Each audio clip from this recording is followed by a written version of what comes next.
Okay, this video is on pop. So pop is really very simple. What it does is it takes the last element in the array, which is called the tail, and it removes it and then sets it equal to the variable that is on the left side of the statement. So here we see we pop one of our colors, which is green, and then we get green back here, and then actually this operation will mutate the original array, which is something to keep in mind.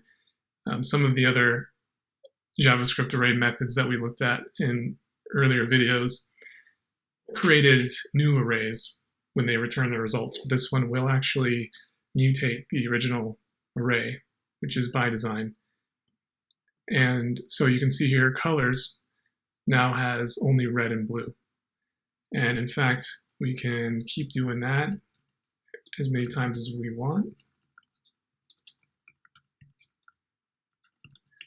And then if we console out that one, now we have blue.